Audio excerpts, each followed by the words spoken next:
I open the beer and I'm looking back at the screen. I'm getting things ready, trying to get all my tabs organized. And I'm like, wow, that beer is really pungent. And then I look over and my entire desk is covered in beer. There's something about this can that it just makes me feel like it's staring at me and mocking me. And now I'm trying to pour it into a glass, and it's like dribbling down the side of it, even when it's like almost, half full at this point. It's still dribbling down the side of the can.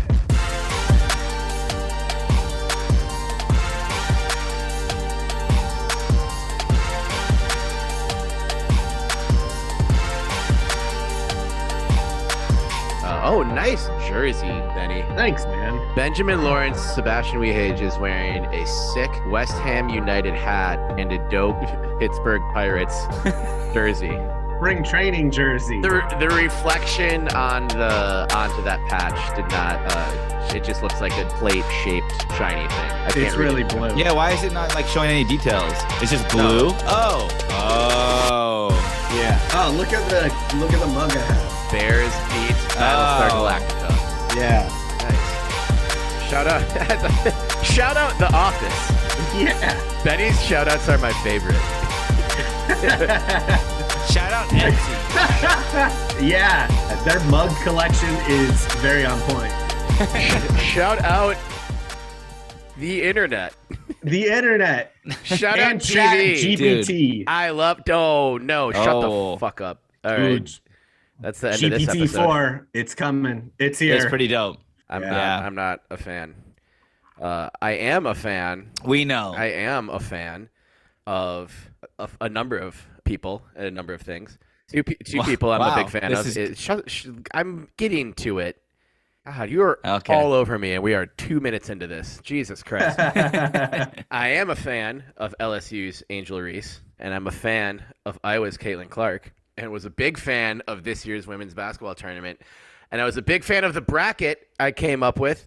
I won one of my women's bracket pools and was like, oh, man, I for sure took Belligerent Bedlam in the women's bracket. And I got second.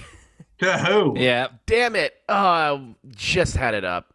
I'll pull it up. Pull it up. Who got me? Brian Moe. B-Mo for show. Yeah. He had one of the best first rounds. He crushed it. Good job, Brian. Yeah. He sounds like he's related to John Dunn Moe. Yeah. Doubtful. I mean, yeah, because most people, when your name rhymes with another name, that's how being related works. Yeah. Back in ancient times, that's how they did it. Yeah, the Vikings. What about the Vikings? Not your Vikings. What about the Vikings? What about They still haven't won a Super Bowl. That's what's about the Vikings. Oh, just kidding. I love you, Terry. I'm just kidding. Sick burn, Benny. Man. Wow. JP and Benny are being so mean to me. I don't go that low. This is the 90th episode of Belligerent Beavs, and I'm just sitting here waiting for someone to be nice to me. Hey, I'm feeling good. I'm feeling nice. You're closing on a house in 9 days. 9 days. Congratulations. Whoa! 9 days. Yep. So you might want to order the Peloton now. And a drip system. I'm gonna order it tonight, I think, because this is how they get you. And I'm pretty sure I've seen this email like 100 times over the past 2 years from Peloton. But I saw an email today. It was like, for 1 day only, $400 off. And I've got that one for the last week. Right. But I'm going out of town immediately after closing, so I'm like, I need to make sure that you don't deliver it for a certain amount of time, Peloton. I need it. Well, I think you get to pick your delivery day. Okay. Unless they don't do the setup anymore. They do. I was poking around today. So you're getting one tonight. Congratulations. That's on the to-do list once we finish recording. What town are you going out of town to visit? I will be going up north to Grand Marais, Minnesota, which is one of my favorite Lake Superior towns. Just for the weekend. Nice. Fun. Sounds fun. Fun little early spring getaway. Nice. Those are good. There will still be snow on the ground up there by the time I'm there. There's snow on the ground here. It sucks. It was snowing last night. It didn't stick, but it was snowing. Yeah, and this morning. In Portland, it was snowing? Yeah, when we dropped Deb off at school, it was snowing this morning. I know this is a sensationalist reaction, whatever, but I feel like this really was the longest winter of all time. Yeah, it really felt like it. It did. Yeah, but I mean, here comes the sun. Do. I won't ask you to play 5 seconds. No Beatles. Because we get sued when it's the Beatles. And I can't think of a clever cover for that one right away. But well, there's Sunshine by Atmosphere. Yeah, but let's save that one. We can't just keep splicing in 5 seconds of songs over and over and over again. That's forever. true. Well, and the people are tuning in for our esteemed insight on a variety of subjects. Yeah. So, I mean, obviously. From culture to politics to Beaver athletics and everything in between. And, of course, Beaver athletics is everything in between. Hey, Terry, I have a question for you. You brought up the women's basketball final, and the player from LSU did the same thing that Caitlin Clark did in the previous game. Angel Reese. Yeah. Angel Reese. Why is everyone mad at her? Because people are racist. Yeah. Pretty much. I mean, she was letting her have it, but also I'm like, yeah, whatever. People talk shit. Did you see her response? No. I loved Angel Reese going into this, and I love Caitlin Clark too. And I'm like, let them feud. For women's sports forever, it's just been like, let them cook, and also just let them talk. And when Angel Reese was getting all this blowback, and a reporter asked her about it, she said, "I'm from Baltimore, where you talk shit and play outside, or you talk shit and hoop outside." And I was like, well, the game was inside, but I do love the detail. So I love Angel Reese, and both those women will be back in college basketball again next season. So that's great for college basketball. There's still a bunch of talent coming to the WNBA. The WNBA draft is next week, and we're going to be full into WNBA season. Wow, pretty soon. So basketball never stops. Yo, the Lynx got some sick ass jerseys. They do. Yeah, I don't know if they're new or not, but I saw most teams. I feel like everyone but a couple teams just released the new Rebel edition. Yeah. The Minnesota's is my favorite by far. Those are good. Those are cool for sure. But yeah, we do have a lot to get to. So we are in the early middle second half of the men's national championship. For March Madness. It's a commercial right now, so I can't see what the score is, but I think UConn is in command. 26-38. Okay. It should be worse. So our beloved and your beloved, the Pac-12's beloved San Diego State Aztecs still have a chance. But let's get into the Reagan Beers segment. And JP, let's You've had a long and winding dramatic road when it's come to libations this evening. Yeah. So where have you settled? Has fortune turned in your favor? Catch us up, man. I haven't tried it yet, but it's my wife got this for me, and some of it's like, and it's interesting. I think it's from Trader Joe's. I have to assume that's where she got it today. But known craft beer. Yeah, Palace, it's from Trader Rhinelander Joe's. Brewing Company in Monroe, Wisconsin. Okay. And Isn't there a Rhinelander? There's a Rhinelander restaurant in Portland, I think. Oh, I don't know that. Yeah. Well, this is called a Boatswain Double IPA Twin Screw Steamer. I don't know what that means. Sounds funny. That's just. But that's my some first sip. Wisconsin code for something. A twin screw steamer. Yeah, I don't know what it is. They speak a different language of Midwest over there. It's the process that they take to put the beer into the can so it dribbles all over the place when you try to pour it. Dude, this can was just driving me insane. I can't believe how much it was tormenting me, and then just staring at me, like being like, "Yeah, what are you gonna do about it? Just what are you gonna do?" The audacity. Yeah, right there. Wow. Well, how is the beer though? It's not that good. This might be the worst beer I've had on the show. Oh man, yikes! Sorry, what Monroe, Wisconsin? You said? Yeah. I don't think I know where that is. It's the Pac-12 Network Grand Slam calls of beer. It is. And we'll get to that. It's not good. I appreciate my wife trying to get me something new, but it's gonna probably be like a 3.5, 3.4 out of 5. That's still a pretty good GPA. Yeah. Not for my beer university. It's not. You're kicked out. Well, I think we can give Annie a pass, considering isn't she due in like 9 days? 9 days. Oh my God! Hey, you're gonna close on your house the same time that JP has his third kid. Your house and my kid will share a birthday. Baby B number 3. Yeah. What a big day, Ben. What are you doing on April 11th? Do you have any plans? Oh no, we're April 12th. Oh, April 11th is my brother-in-law TT's birthday. Okay. Yeah, it's also still a good day. He can come over, even though he's a Duck fan. We should talk about that at some point. Not just him, but this he whole. Listens to the show. Yeah, but there's a whole thing of Beaver graduates who are Duck fans in some capacity. Oh yeah, you don't remember this? We used to see people wearing Oregon sweatshirts on campus and whatnot. I'm from Eugene. Or we don't need to talk about it now, but we should talk about that at some point. That's a summer schedule. Yeah, because that'll be a 3-hour episode. That will be a 3-hour episode. But to prevent this from being a 3-hour episode, I'm going to move us a little bit forward, and I'm going to take this opportunity to share my beer, Benny, if you don't mind. I don't feel like we went hard enough for St. Patrick's Day on this show. I don't even know if we mentioned it. Maybe we did. I don't think we recorded on St. Patrick's Day, but that's all right. But just, You don't remember? 3 fucking Irish boys like us. So, yeah, that might be it, too. And I just had some more of this from St. Patrick's Day. I think for the first time on the show, I'm having a Guinness. Oh! Hey! And it's not a black and tan, which, we love.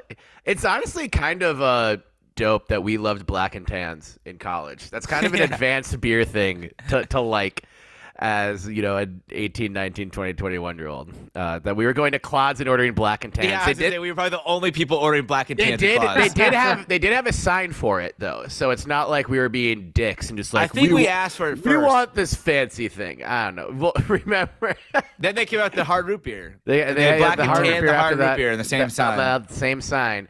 And when we ordered them all, we went with Skins one time, and our friend Austin, who loved a tanning bed, and you asked the bartender for a Skins and Austin. Yeah, and he knew. And he did not. He did not. Yes, you told him, and then he laughed. The first time you ordered it, it was not a seamless, oh, yeah, your black friend and your overly tan friend. Yep, I get this. It did not land that cleanly. Then what do you know? The next week the sign said hard root beer and Skins in Austin. It sure did. But I love Guinness. I've been to St. James Gate. And been certified as pouring the perfect pint of Guinness. JP, I believe you have too. I have. I've been there twice. Yes, right. Benny, have you been to Dublin before? I have, but I was 14. Oh, man. I did have my first beer in a pub in Dublin. That's what I did. Age 14. Yeah. It was a Guinness. Mine too. They give that away for free out there. We gotta do a Bebes trip to Dublin sometime. Oh yeah. Like, are they doing another, like, Northwestern and Nebraska played there last year? If they do another college football game in Dublin, we should just go and apply for credentials regardless of who's playing. Yeah, I'm down. We could just bring up something like someone might be in the transfer portal looking at Oregon State, so we're here for them. Yeah. I'd be so down. I love Dublin. And we need adult Ben. I mean, you're basically an adult in Dublin when you're 14, but I feel like wise, older, more mature Benny needs so in 10 years experience. Yeah, I'll go when I'm 50. The Liffey. Anyway, Benny, do you have anything to share with us? No, I smoked a lot this weekend, and I felt like today was really, really, really hard to get through. So that's why I have coffee and my beer. There you go. Bears beats Battlestar Galactica. Nice. I almost had a coffee beer tonight, and then my wife got me this one. That's probably smart. Well, cheers to baby Bertram number 3. Yeah, for sure. Woo! Salud. This may be the last episode before. If it's early. Yeah. I don't know. Our third babies generally, are they early often? I don't know. I only have 2. I'm not an expert on this. Well, you soon will be. Is the home prepped and ready for a third kid?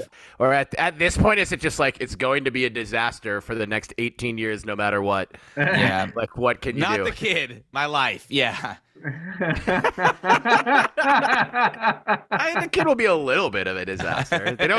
They don't come out ready-made humans ready to enroll in class at the Harvard of the Pac-12. That is true. Pacific Northwest. You need to grow to that. Have you told us if it's a boy or a girl? Or we don't know yet. You don't know. Surprise! No. Maybe it's a unicorn. Could be a unicorn. Might not even be a human. Oh. That's possible. It's just going to come out as a GPT-5. Yeah. And already have all the intelligence built into it. Like what that. What if it's a beaver? Then I love that. Like you. It will only be able to communicate with me. We'll hire you as our in-home translator. I'll be a au pair for beavers. Someone has like a TikTok like that or an Instagram. I always get them suggested to me, and it's just like a beaver like walking around the house like doing things, and it's honestly the best social media content that there is. Right. I love it so much. Do you guys follow Beavers of Instagram? No. It's a great account. It's just pictures and videos of beavers. Yeah. I get that stuff all the time. I don't have to follow it.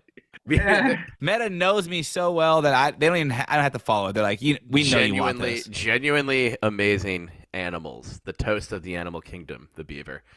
It's true. That's what we call it.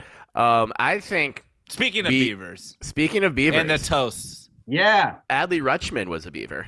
Is a beaver. You're a beaver for life. Yeah. He played baseball at Oregon State and now applies his baseball trade to the Baltimore Orioles of the American League East. Where all he does is talk shit and play outside. Yards, where he talks shit and plays outside. I bet you. What does Adley Rutschman's shit talk sound like? Oh, so nice.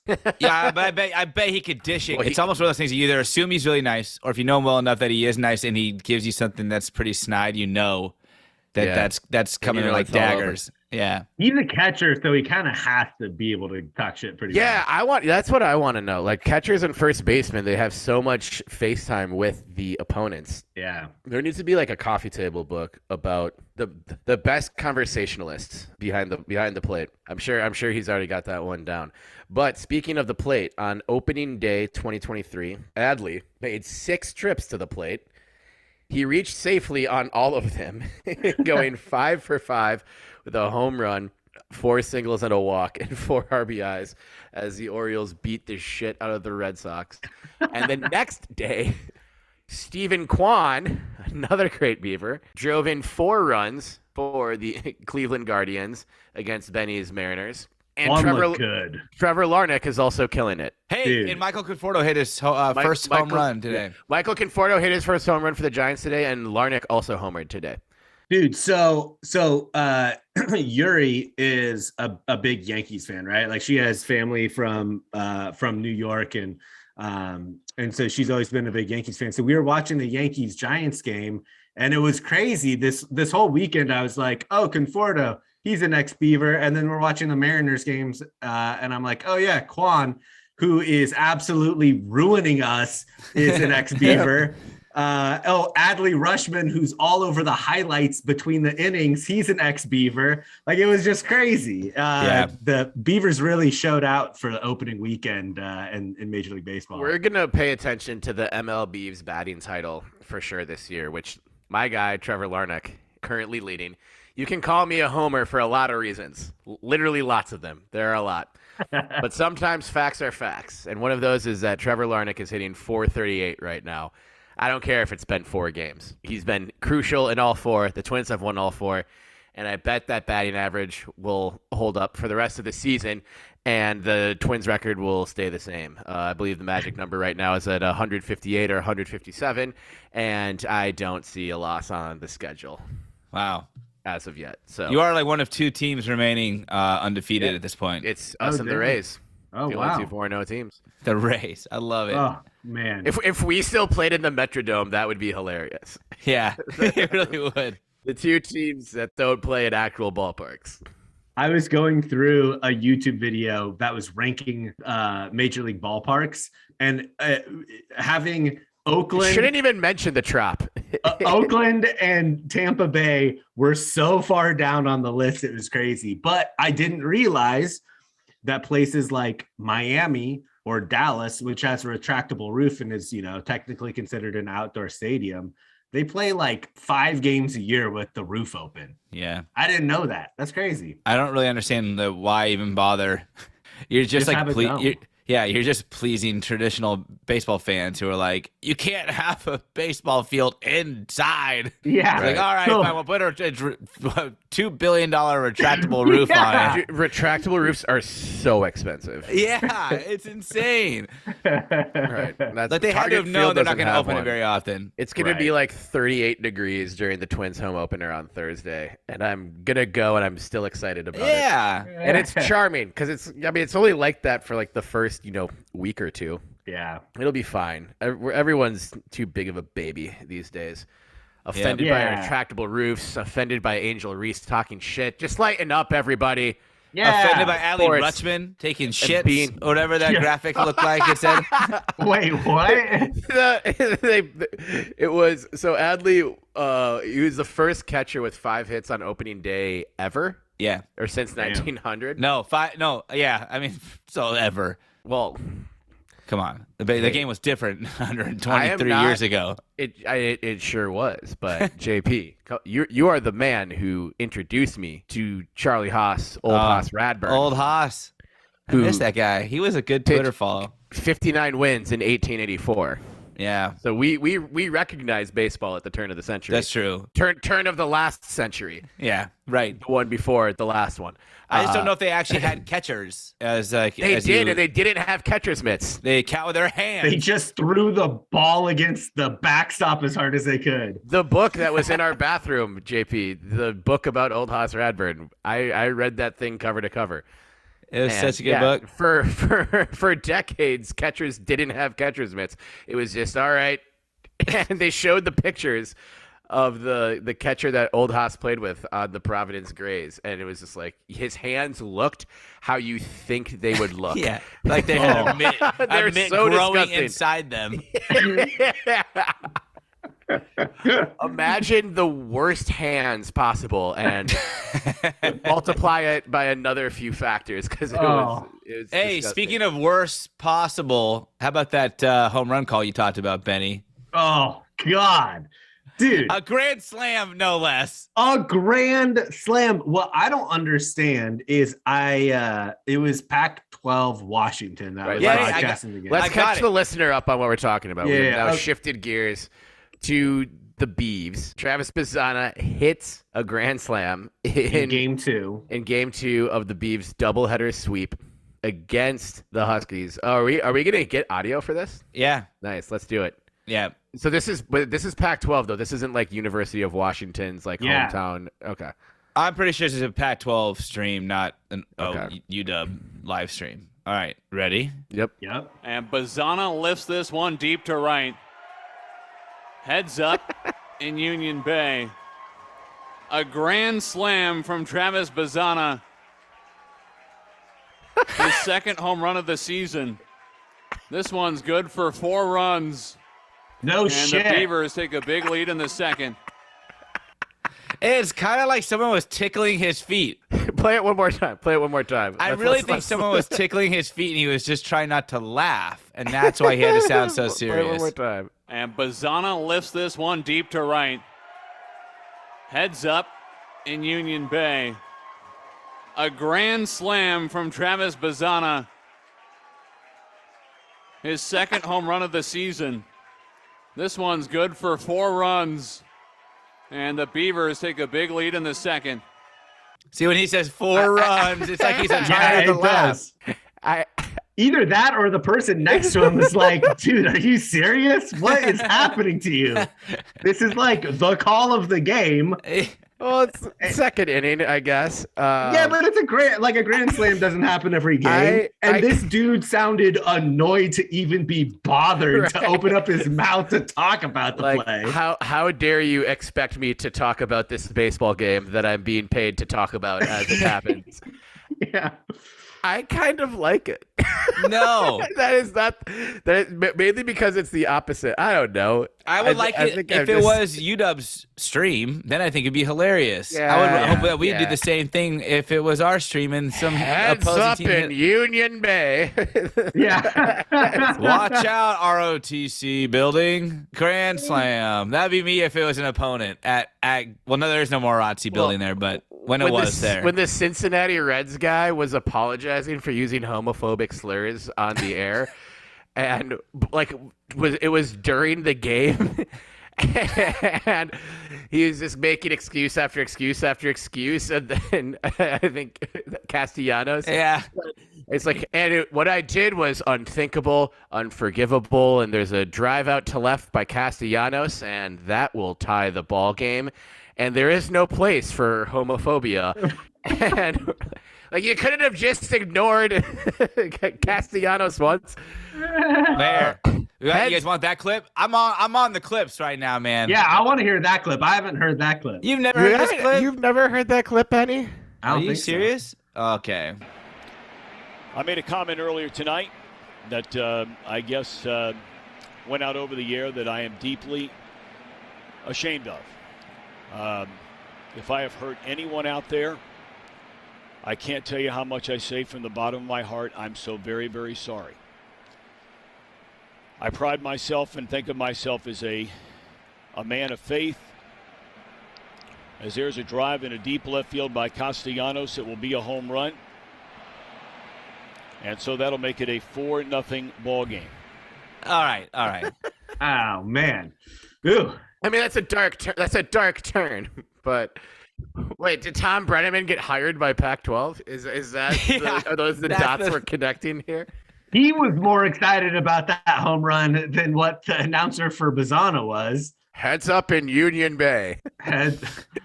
Is that our next shirt? Watch out, Finley Hall. We got to think of ways that we could call it at home. And watch out, Finley Hall. I don't think we could be that unenthusiastic about anything. Yeah. I know we're the three idiots who just get on the show and yell and try to have a good time, and a few people enjoy it, and we really enjoy it. If you asked me to be that bored about anything happening, put me on the roof of my apartment building, just ask me to provide play-by-play on the Hennepin Avenue traffic outside. All right, do it as a beaver. Nope. I said 87 more episodes. It's been 3. Oh, man, that's too long. It'll be before then, but just not yet. I think the last time I was that apathetic about anything was when I was trying to convince my dad that I should go to Lynn Benton Community College when I already knew that I was kicked out of Oregon State. He did not yet. That was the last time I was apathetic about anything close to the level of this announcer. It was crazy. Well, Dad, I understand it's expensive. It might not be the right spot for me. I'm going to take my talents to LB. Heads up, Albany. There's a drive out to Albany by Castellanos. Par with him. Anyway, jokes aside, live broadcasting's hard. But Travis Bazzana. But Bazzana is swinging a hot bat. Yes, he is. He had another homer the following game. Yes, in the loss of the series finale. Yep. So that's a second consecutive 3-in-1 week for Mitch Kahneman, Oregon State baseball. They beat Seattle up in Seattle on Wednesday, and then Bellevue. They take 2 out of 3 with the Dogs. We've really had Washington's number for a long while. I think the loss ended a 13-game winning streak. 14 again. Sorry, it would have been 15. It would have been 15 on the banks of Union Bay, where the last time the Huskies beat us, the catchers weren't wearing gloves to catch pitches. There's a book about it. And we didn't. Adley Rutschman's 5 hits. Oh yeah. Baltimore put the 5 in front of hits, and the 5 looked a lot like an S. Yes. So what does that spell, Betty? Yeah, there you go. I got it. It was a just bad word. Adley Rutschman shits. Yeah, kerning is important. You need to have the spacing or do something else to designate it as different from the word following it, especially when a 5 looks like an S. Well, in their defense, not a lot of players get 5 hits in the game. They haven't had a lot of practice. Yeah. But you still know what the number 5 looks like, and you know how shits is spelled. Yes. Yeah, I'm being harder on the Orioles design department than I was on the Pac-12 play-by-play guy. So Adley was just the 3rd player ever to go 5 for 5 and get multiple RBIs on opening day, joining Hall of Famers Billy Herman and Babe Ruth. I've heard of him. Yeah, nice. Pretty good company for Ruth. Yeah. You're lucky. Yeah. Mm-hmm. Babe Ruth, what an honor for you. Don't take it for granted, babe. Yeah. The great Bambino. Wait, are we mad at Babe Ruth on this show? I don't know. He might have been racist. Yeah. Probably. Probably. He's a white dude in the 1920s. Well, though, that's being challenged, by the way. So that his racism might have stemmed from it being, I went down a rabbit hole, guys. Have you guys not seen this? No. Oh, there are theories online, and I don't fall into this conspiracy theory stuff, but I thought it was very interesting. Yeah, Ben's our resident tinfoil hat guy. Yeah, Benny, you'll love this, and I know you'll be up the rest of the night drinking coffee, reading about this. But there are theories online that Babe Ruth actually broke the color barrier in baseball, and that he was actually half African American, but didn't know his father and decided to not disclose. It could be all made up. It's the internet. I might have just made that up right now. Anyone knows. Thank you for adding that disclosure. Sound like you're citing sources, or just ask ChatGPT what race Babe Ruth was. Try it. Interesting. Interesting theory. I still like Babe Ruth. I'm not gonna lie. I like Babe Ruth. I have nothing against Babe Ruth. No. He caused the biggest pickle of a kid's life. Yeah, and Art LaFleur, the actor, was great as Babe Ruth in that cameo in Sandlot. Yeah. Yeah, he was. Yeah. Great movie. Shout out Benny Rodriguez, the Jet. Yep. He's my least favorite Benny. I'm not gonna lie. He's good. I don't know who my least favorite Benny would be. I only have Bennies I like. But Benny the Jet Rodriguez is easily in 3rd place at best. Yeah. Behind Benny the Beaver and Benjamin Lawrence Sebastian Weehedge. What about Benny Benassi? I like Benny Benassi better. Good alliteration than there. Benny the Jet. Yeah, what? Yeah, it is. I checked Benny Benassi into a hotel in Austin, Texas one time. Whoa. Yeah, he's exactly what you would imagine. Wait, in what way? Very Italian and very didn't want to say anything. Did you ask him to give his best Grand Slam call?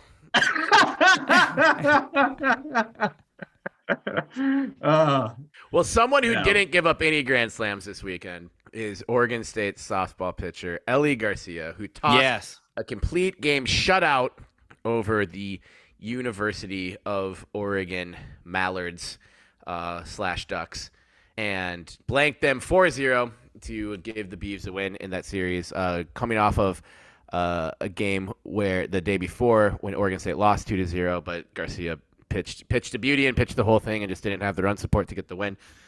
So disappointing results for Laura Berg and company, but Oregon's ranked 18th. As I was putting my notes together for this segment, I recalled very, very early on in the lifespan of this show when I think maybe it was some random game against Oregon. I can't remember the sport. And I was trying to say, we can give credit to the Ducks. And before I even finished the syllable, JP yelled, "Fuck you. No, the fuck we can't." So I'll just say a fact that Oregon softball is ranked number 18th in the country. And it's good to play competitive softball against a team that's ranked 18th and getting a win like that. So props to Laura Berg. It would have been a tough pill to swallow getting swept by that school down the road. So Ellie Garcia starting to emerge as a threat in the circle. So, I mean, this team has been through so much shit already this year with exactly so many injuries. But if you have Ellie pitching like that, and Jordan Sarah, who we know can deal, and Tarni Steptoe, who's Sarah's been out for like 3 weeks now. Right, but when this rotation gets back to form, you're thinking for the future, and that's a lot of some good arms, and the bats will come back. I just think Berg should be coaching this team for preparation for next year. And I'm not saying tank or quit on this season. Obviously, they could go on a run, but none of this is fair. The amount of injuries are almost never put on any coach. So get coach to develop, which is, that's a line that coaches have to toe in college all the time, is an eye towards development and an eye towards getting results now. Like this, as far as results go for the rest of the season, it's a free pass, in my opinion. Do what's going to build talent and chemistry for 2024 and beyond. You don't need an excuse to look at the results to this point and the any future results that come thereafter, and you try to explain them away. I mean, it's very clear. Every single leader on the team is injured and can't play, and now you're relying on a lot of young players to fill the void and step up. You're asking like Ellie Garcia, who's a transfer, to now all of a sudden play the ace after multiple pitchers are just falling off and are hurt and can't do what they love to do. I agree though. I don't think you just say like this season's gone, but you play. Okay, like have you guys seen? You guys know the idea of like rubber banding or like the rubber band effect in video games? No, but JP, please play 5 seconds of Rubber Band Man by T.I. Let me tell them who I mean. Rubber Band Man, wild as the Taliban. It's too good of a song to let you off the hook with that one. That's fine. That's fine.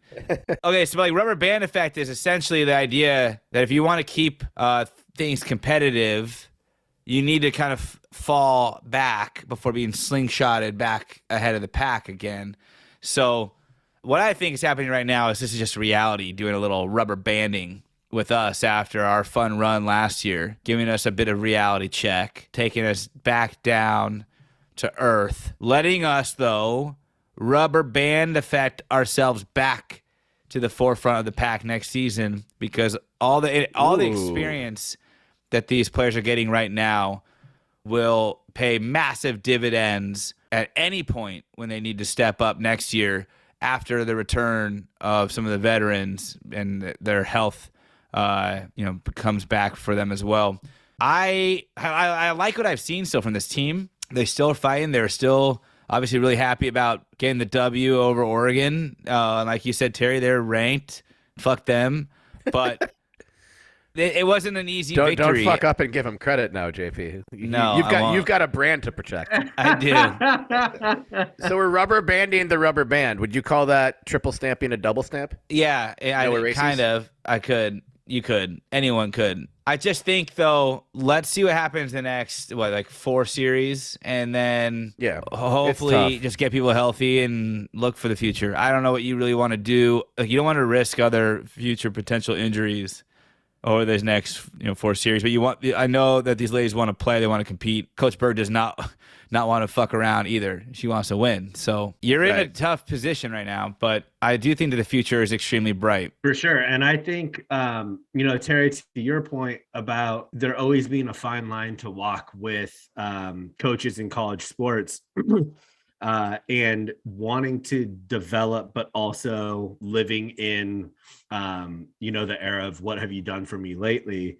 I think Laura Berg is sort of in a bit of a unique situation, given that I think by all accounts, the team overperformed last year compared to what expectations were, which buys her some time. And I think that is something that is sort of known across the athletic department, including Laura, which really does give her the ability to focus on building for next year, where a lot of coaches, I don't think, would fully invest themselves into that, because you're worried about your seat being hot. I think it does give her a unique ability to put people in positions thinking of next year, or keeping that in mind of getting the right players, the right experience. So yeah, there's I think that bodes well for us too. Worry about job security, right, for her for another handful of years. So it's an opportunity to get some experience for younger players that you may not otherwise have had you had better injury luck this year. So it's just the combination of 4 or 5 of the key players from last year's World Series team being out for either extended time, is putting it lightly. Like Kiki didn't play, and Savannah barely played, Maddie barely played, and also of course losing your leader last year in Mariah. So it'll be fine. I'm not worried. It's just, unfortunately something that, it's the passage of time is the only thing that will separate this team from the future success. So nice win yesterday though. Yep. Can say that confidently. Yep. All right. Are we going to use this opportunity to check in with the Bebes Hotline? I think we should. Yeah. All right. I think JP, we should. This is your show. Bebes Hotline. The Bebes Hotline. Did we have any callers this week? We did. We'll get to the callers. Okay. We'll pick a caller. We had a couple of text messages as well, but I think... Did the text message say, fuck you, this show sucks? No. Okay, good. That was me. But it also might be clear who this individual is. But we'll start anyway. So this is from 971. All right. And they have a 2-part text. And question 1 is... Do you think the Pac-12 championship should be held in a different place every year instead of Arizona? Oh, so for baseball question. Yes, sorry, this is baseball related. All right. Different place every year. I'm not married to the idea of it being in a different place every year. I think I've said several times over, I want the Pac-12 to plant its flag in Vegas as much as possible. That doesn't really help you with a climate situation.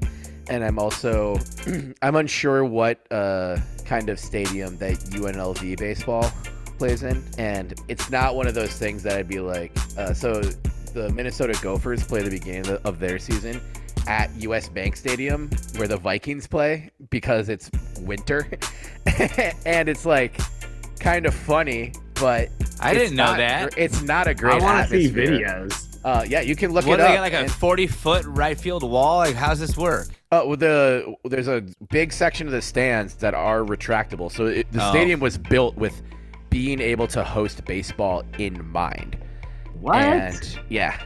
Like the Candlestick used to do. They tuck all the bleachers into right field. But it's not like cool. It's not fun to sit in a 60,000 seat stadium. So I'm sure that Allegiant was built to host any kind of event possible in Vegas, and I wouldn't want the Pac-12 championship to be there. So I think my answer is yes, just because I think while Arizona makes a lot of sense and it's where a lot of baseball is played, the fact that games were starting at like 8 a.m. and going, I think it should be able to go in a place where the climate won't be 100 degrees and you have the stadia to stagger games a bit and have games playing simultaneously. I think LA is kind of a natural spot to try and move that event to, and then see what happens. I would say the Bay, but of course,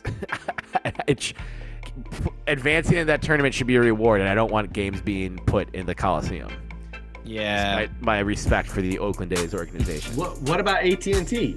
Well, I'm saying, yeah, obviously you play at AT&T, but I think you put it in a place like LA so you can have games going in multiple stadiums at the same time. Because I think a problem of the Pac-12 tournament was how early in the day they were starting games and how late they had to go because they were beholden to one venue. Yeah, I agree with that. I think that you can spread that out like over one more day, and that will still be okay. Sure. That would alleviate a lot of those late nights or weird early, kind of like early afternoon starts. Right. It's just a lot of baseball needs to be done. I love the idea of Vegas. I do. I mean, and they have a AAA team. They have the AAA team. They got a brand new ballpark there. It's like a couple years old. They could have another new ballpark if the A's move there. That probably won't be seating much more than the 12,000, 10,000. That no, I don't like that. I'm just saying they'll probably build a ballpark that's like 30,000 or less. So it wouldn't be like this crazy idea to put the championship game at a to be clear, I don't 30, like the idea of an institution like the A's moving to Las Vegas. Oh, me neither. They should move to Portland. Yeah, they should move to Portland. Yeah, they shouldn't be in Wet Oakland. Sox. As a Bay Area dude, they shouldn't be in Oakland. I'm sorry. The city's messed it up too much. That's not here nor there. But yeah, Vegas, I think, is our ideal spot. We I think we're in a kind of an agreement that we just want Vegas to be the HQ for all things Pac-12.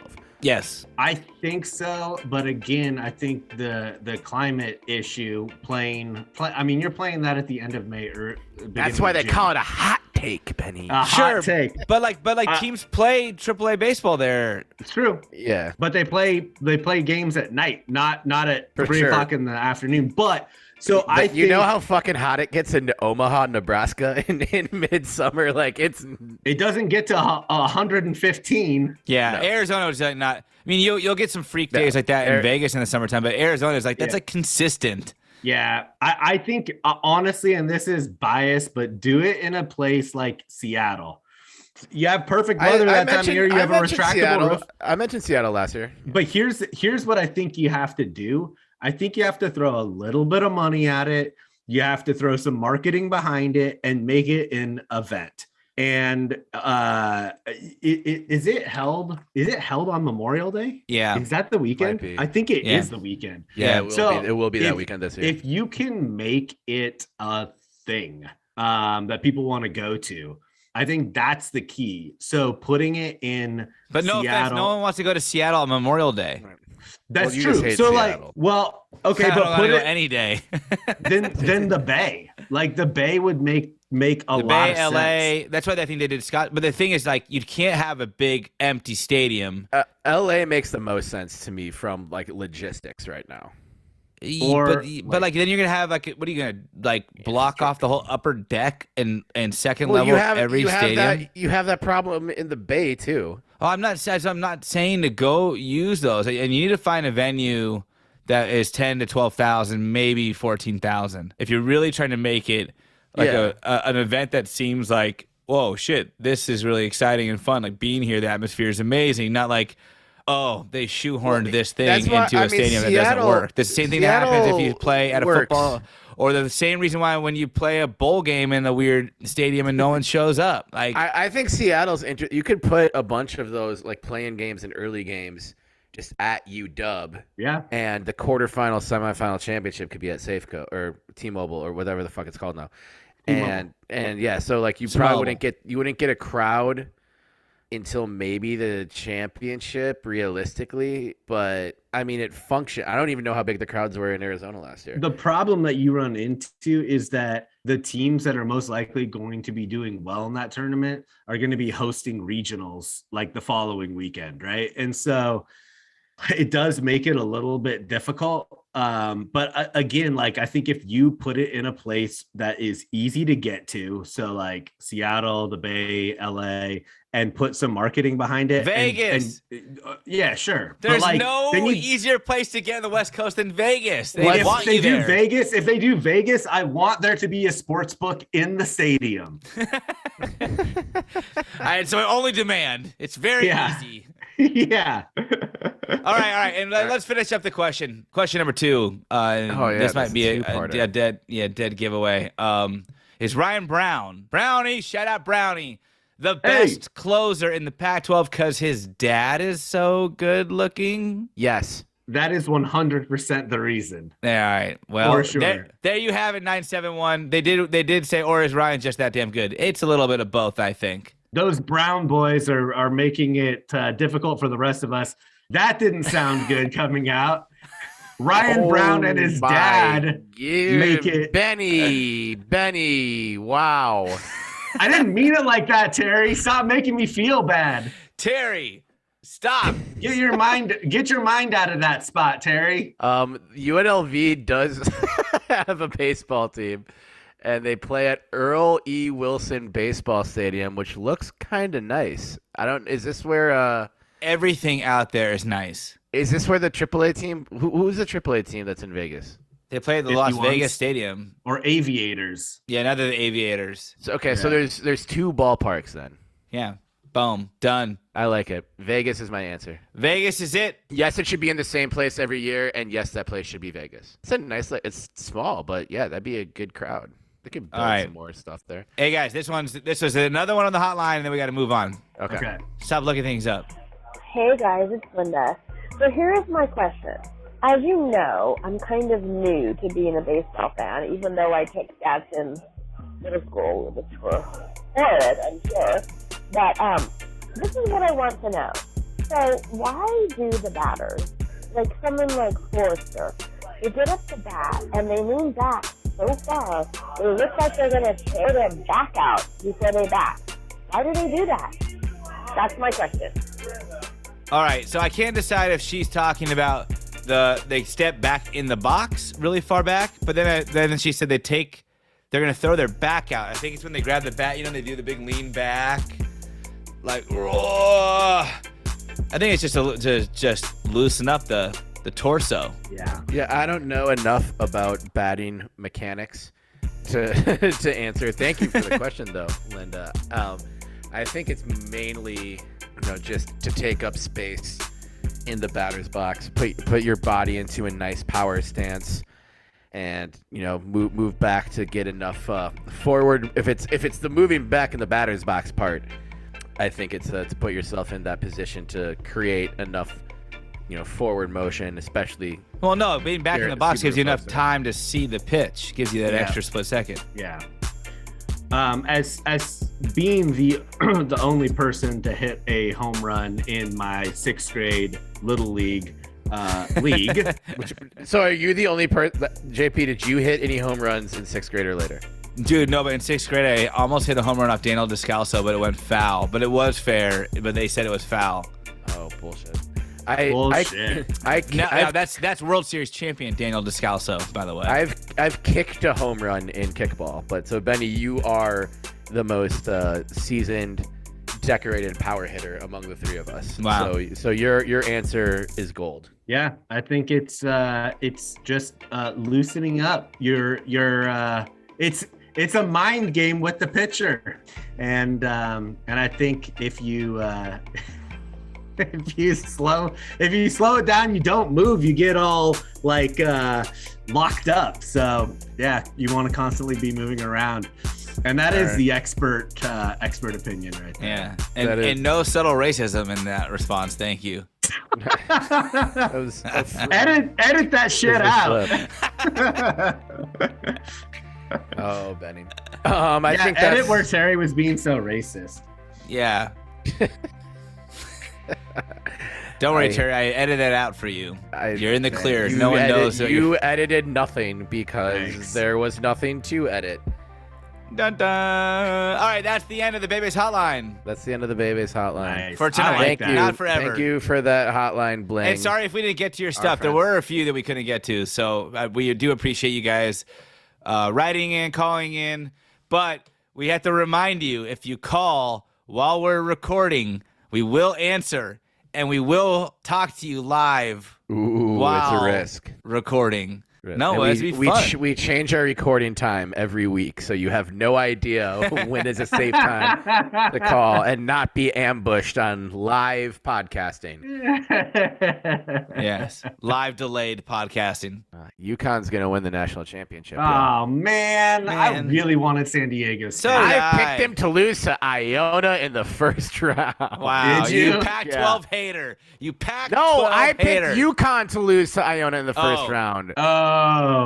They're playing. San Diego State's playing Charleston. I had them beating Charleston, and I had them beating Furman, and then I think I had them losing after that. You Pac-12 hater. I mean, let's be real. I've hated a lot of things the Pac-12 has done in the last decade and a half. Do you guys think that there's any chance that the Pac-12 is not extending an offer to San Diego State? I mean, I think they were before the tournament, but Oh man, I keep seeing all this stuff about putting a footprint back in LA, getting on streaming, betting.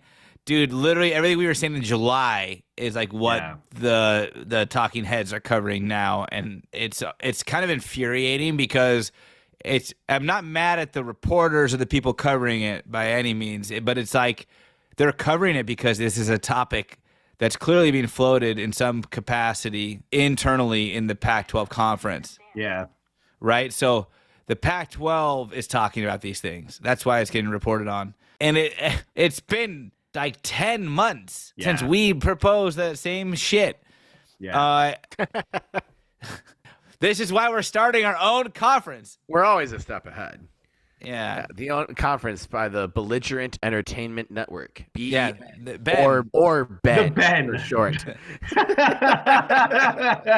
But I think like when you're the Pac-12, what are you looking to do? You're looking to do something innovative that no other conference is doing, because that is your leverage right now. Yep. That's all you got. That's your leverage. Yeah. We've got to wrap up Oregon State gymnastics before we solve all the Pac-12's problems. We started getting into this with the Pac-12 conference tournament question. I didn't want to dive into another. We have all summer to rant about this godforsaken conference. And rant we will. We always will. Rant. We can't burn too many rants tonight. We got to save them. Yeah. Let's go to the mat. Let's go to the mat for one final time this year. Well, maybe not, because we got Jade going on. But, man, I thought that the team did such a phenomenal job in regionals. Honestly, the end of that meet was insane. The drama for the score calculation, the score tallying, where every team was like within a tenth of a point of each other pretty much. And the top two go on.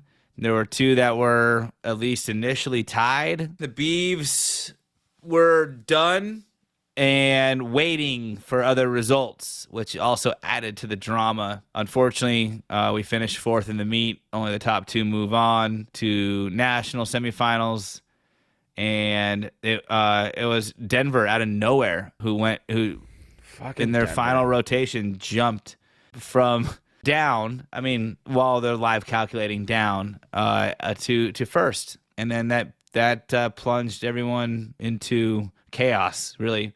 Man, I don't know what to say about the team other than it was a hell of a season. I thought that they left it all out there as well. And it was very, very clear that they wanted more. And I think it was hard for them to wrap up the season in this fashion. But they did finish 12th in the nation in the regular season, and we'll still be having the Flying Beaver Shark represent in nationals, where Jade was invited as an individual as she was last year, but not all around, just for the beam, which maybe she'll carry the torch for the beam team and bring one home there, I think. Nice. Well, good job, Coach Chaplin. Good job, ladies. Especially good job, cheers, toast forever to super senior and Belligerent Beavs athlete Maddie Dagan. Yeah, Maddie. Yeah, congrats. Spectacular career. We have to have Maddie on the show to actually celebrate this thing properly. Yeah, now we can. Sometime in the coming weeks. So congrats to UConn too, by the way. Congrats to UConn. It is official. The confetti is falling in Houston. But big ups to the Aztecs. They were fantastic. But yeah, I was just, the Belligerent Beavs Discord was going crazy during the gym meet, and it felt like there was just a lot of movement and a lot of people paying attention and reacting on Beaver Twitter. So that's awesome for the sport, in a year where we for sure saw the needle move quite far in the right direction for women's basketball. This is just great for more young women athletes, and the juice that's around this team, which is well earned because of how just absurdly talented they are and the types of shows that they put on. Gym meets at Gill are it's some of the best in college athletics that there is. So fantastic year. Obviously, we'll be very, very excited to watch Jade and know that her trophy case is going to keep getting even more and more crowded. But yeah, I just can't say enough about Coach Chaplin and her group, because they bring it every year and they make it far every year. Every year. So hats off. Hats off indeed. For sure. Anything else, Jay, on specifics? Or are we're just gonna sit here? We're gonna be sad. No, we're just sulking. And we'll be sad together. And we just got to be a gosh dang goldfish and move forward. Well, I'm making the decision to end this episode of the Belligerent Beavs podcast. I believe this is all the time we have. But anyway, once again, congratulations to the UConn Huskies and the LSU Tigers on their respective basketball championships. Basketball season is over in college, and also it's over in the NBA too. They just decided to completely end the season yesterday. I'll be at Moda on Sunday. Come find me, my Gary Payton. No, you will not, because the NBA season has been canceled. No, kidding. I would be supportive of that. The GP2 Shack of Troutdale Invitational at Moda on this Sunday at 12:30 or something. Yes. On Easter Sunday. Yeah, there may be some other things to celebrate, but nothing bigger than risen. Warriors Blazers. They need their pastel jerseys. He is risen. He is Rizza indeed. And on that note of borderline blasphemy, I'm Terry Horstman. You heard it. At Terry Horstman on Twitter, at Terrence Horstman on Instagram.com. Joined, as I always am, on this 90th episode of the Belligerent Beavs Podcast by Benjamin Lawrence Sebastian Weehage, Tacoma's finest, Benny with the good quaff, Benny Bedlam, because he's fucking crazy, folks. Benny Blastoff, Benny Bull Game. Yeah, there's plenty. There's more. There's plenty. There's Benny Burner. I knew I had one. Benny Burner. At Benny L 1986 on all social media channels, including Napster, which Benny has brought back himself. So viruses and all. If you're bummed about Elon ruining Twitter, Benny has revived Napster. Yeah. From deep within the confines of his drip system. Yep. You're welcome. And also joining us from Portland, the man behind the ones and twos, makes everything go, JP Bertram on Twitter at the Trial J. That's at the _Trial_J, because he's too trial to be real, and at JP Bertram on Instagram. He's a hell of a guy, and I believe I still have his MLB.TV login, and I just haven't been unsigned in. Or signed out in the last. It never 12 signs years. anyone out. I don't. Yeah, it doesn't. But yeah, it's obviously at the point where I can only watch the free game of the day. But whatever, I still appreciate it.